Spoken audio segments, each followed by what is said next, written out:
Minimalism. 4. Many things are better admired than they are acquired.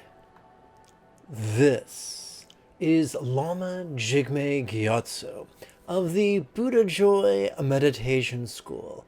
Welcome to Meditate Like a Jedi. As we gaze upon this outline, we'll notice that we are continuing to play with the 8 worldly concerns, and that this is the third of 3 exercises concerning circumstances. We dealt with the vulgarity of shoving away loss and that of reaching for gain.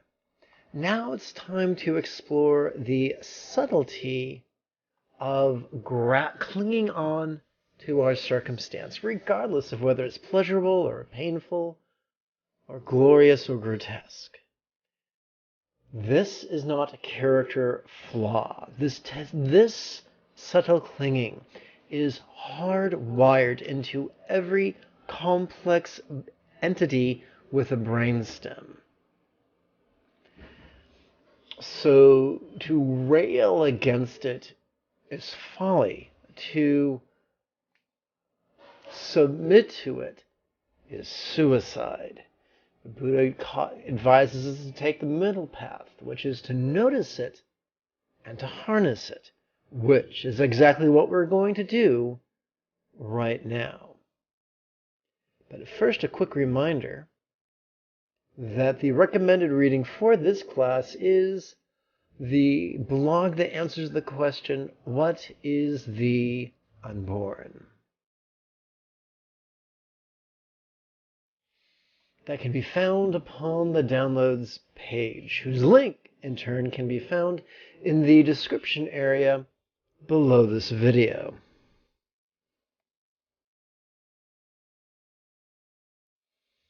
Come, let us make peace with the present state of our circumstances.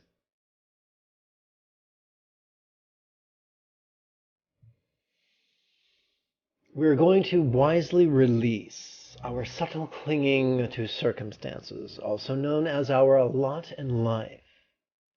To do this, we're not going to use belief or affirmation or willpower or even ritual, but instead we're going to use a set of very easy contemplations known as the 3 marks of existence, unless you, of course, favor the dead language of Pali, then it's tilakkhana. Let us begin by viewing our circumstance through the lens of dukkha, or the strain of stress, or vice versa. We're going to play with a rhetorical question. When we notice our body breathing in, without forcing our body, without concentrating, but when we peripherally, that's a tough word to pronounce, isn't it, folks? When we peripherally notice that we are breathing in, we're going to silently and mentally ask the first half of the question, how strain to cling, and when we notice we're breathing out, we shall silently and mentally recite the second half, which is onto lot. The entirety of the rhetorical question is how strain to cling, how strain to cling onto lots. But we've karate chopped that in half and divided it between our in-breath and our out-breath. Coordinating silent contemplation with our breathing was taught in the Buddha's ancient meditation manual, the Anapanasati Sutta. Without further ado, let us prepare to keep track of our meditation. Let us keep track of our first set by touching the tip of our left thumb to our left little finger's tip. Let us keep track of our 4 repetitions by touching the tip of our right thumb to our right little finger's lower set of creases and then middle set of creases, and then higher set of creases, and then tip. And let us advance this right thumb during each in-breath. There's a great bumper sticker that reads, "It's only kinky the first time." The more you practice it, the less odd and strange and ungainly it becomes.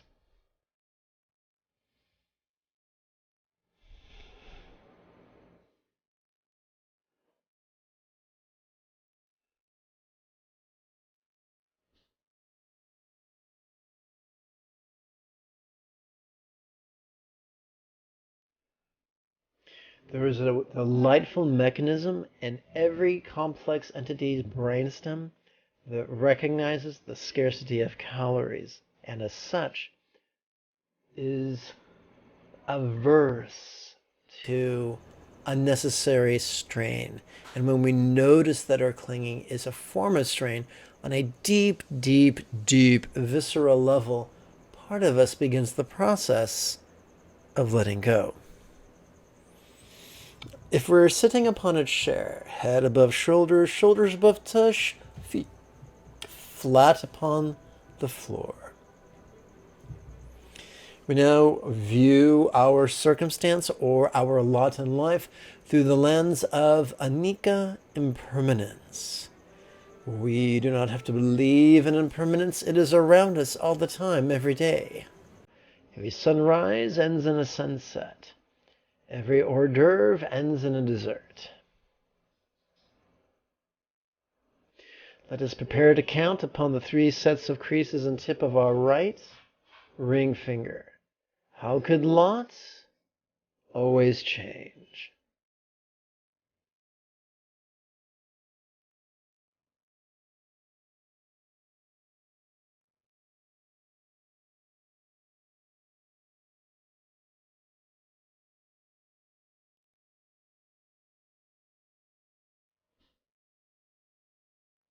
We are not using the definition of lot as our fate or our destiny or our curse. We're using it in its most generic of sense to simply mean our circumstance.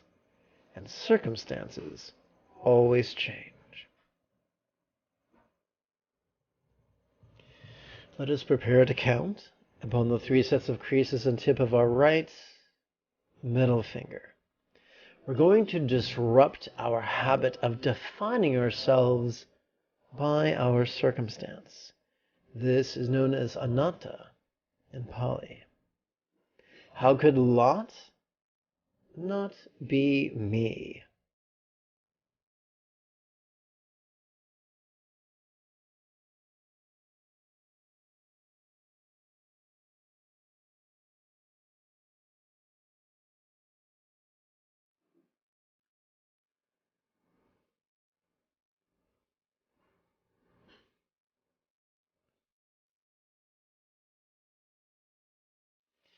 Now that we have completed the 3 the contemplations of the 3 marks of reality, let's begin our exercises of actually letting go. Come, let us count upon the 3 sets of creases and tip of our right index finger. Notice lots, relaxing. Don't make the arrogant mistake that I made in the past, which was to say, oh, relaxation, that's just greasy kid stuff. No. The relaxation is so important. The Buddha mentioned it as the 5th of these 7 enlightenment factors. It is the key to letting go, especially when it is coordinated with our exhalation. Notice lot, relaxing.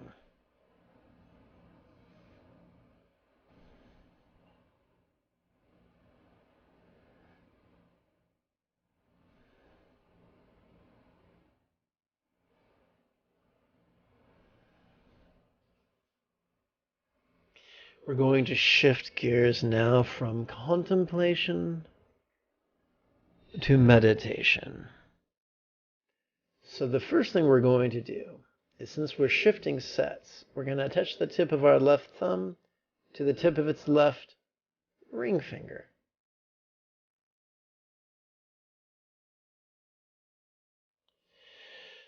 Spontaneous, what I call spontaneous meditation, other people have called Zazen, or Chan, or Mahamudra, or Mahasandhi, or Ati Yoga, or Dzogchen's Trekcho. But basically what we're doing is we're setting space to passively and vulnerably watch what's going on within us and without us, and then respond by relaxing, and as such releasing. On the in-breath, we silently and mentally recite, "Notice this," and on the out-breath, we silently and mentally recite, "Relaxing."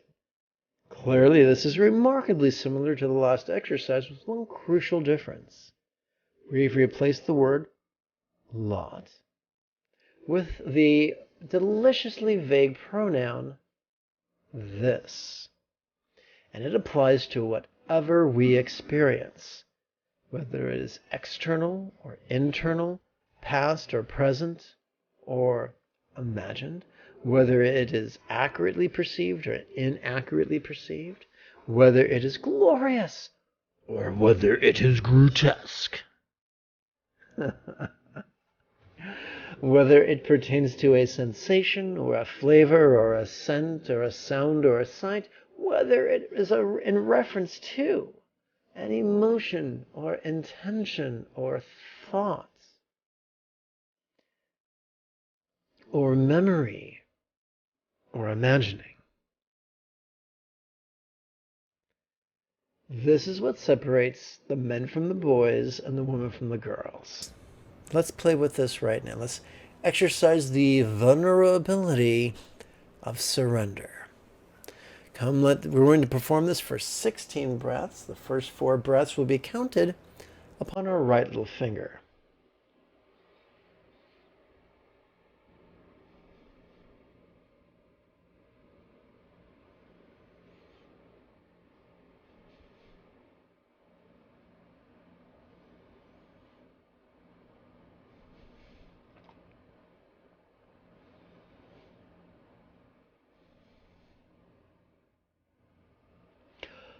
Our second 4 breaths will be counted upon our right ring finger.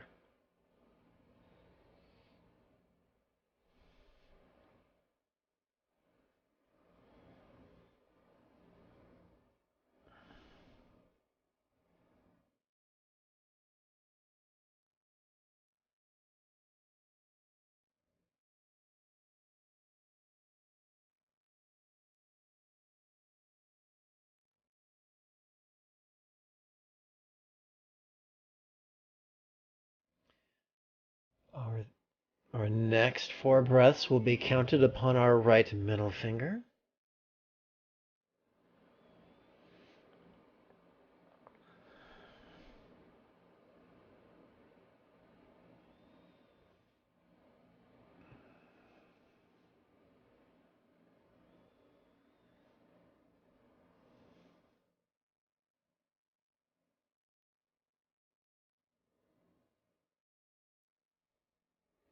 And the last 4 breaths of this exercise this evening will now be counted upon our right index finger.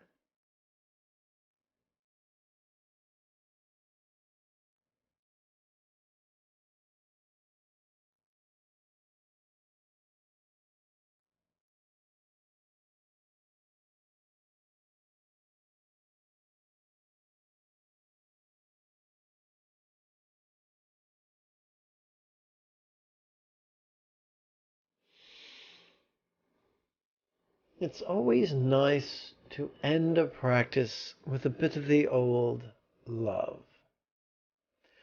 So we're going to practice a very concise practice of wishing love right now.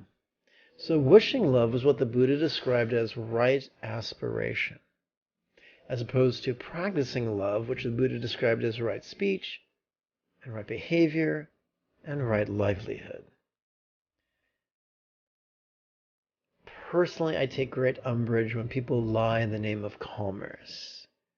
When people describe a cellular plan as unlimited and then enumerate its limitations,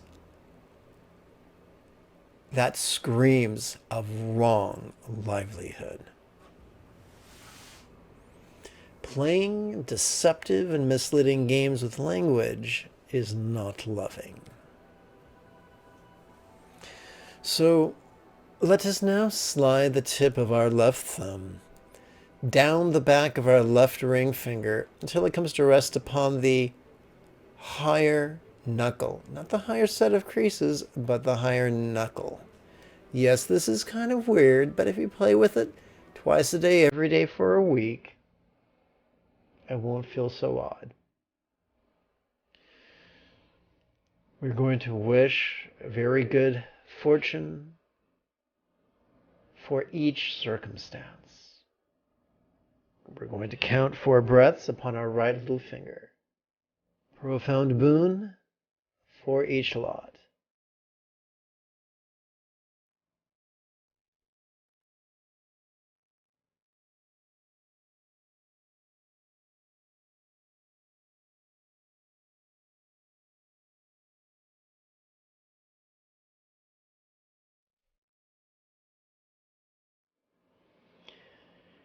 The Buddha implored his students to love all beings everywhere with the selflessness and ferocity of that a good mother, with which a good mother would love her only child.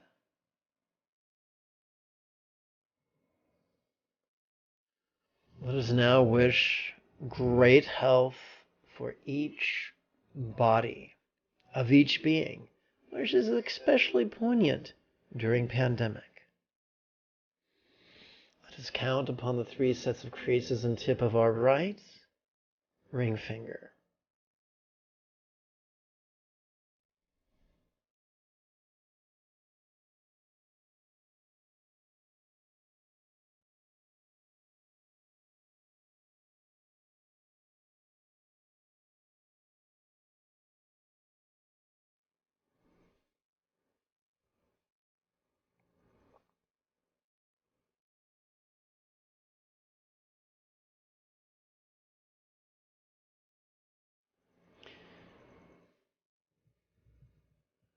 Let us wish that each being's experience of the interpersonal would be peaceful and fulfilling. Let us count upon the 3 sets of creases and tip of our right middle finger. Profound peace for each feel.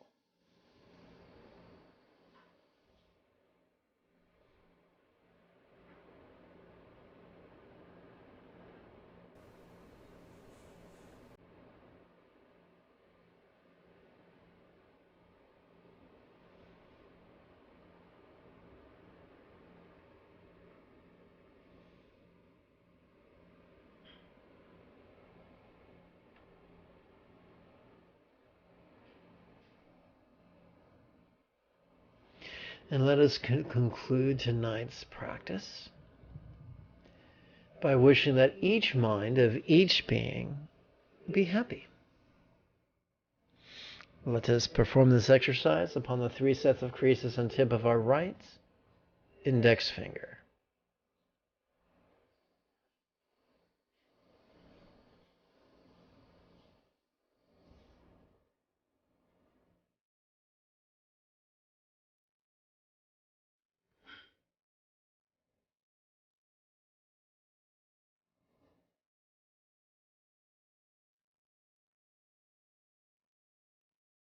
In his final meditation manual, the great Tibetan meditation master Dzogchen Rinpoche taught that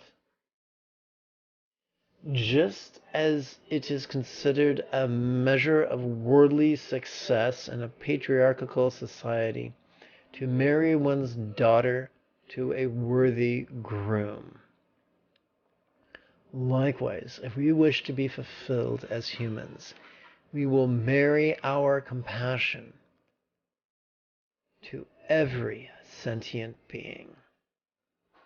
What is a sentient being? Any being that can perceive.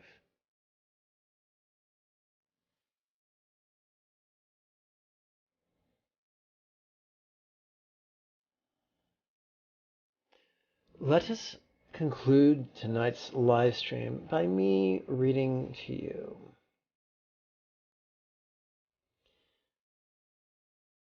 In the Tao Te Ching, we read of two paths in any endeavor. Lao Tzu warned against the former and encouraged the latter. The path of yang or the path of yin. The path of patriarchy or the path of matriarchy. The path of rigidity or the path of flexibility. The path of elitism or the path of egalitarianism.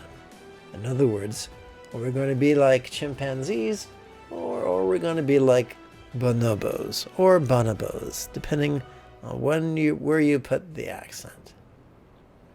The path of control or the path of permissiveness.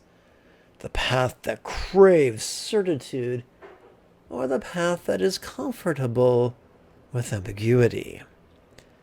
The path with authority as its source of truth or the path with truth as its source of authority. The direct path or the circuitous path. The active path or the passive path.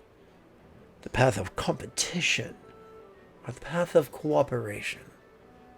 The path of cruelty or the path of compassion. The path of pride or the path of love. The path of ego or the path of no self, also known as not self. The path of contrivance or the path of spontaneity. The path of scatteredness or the path of centeredness. Path of effort or the path of ease.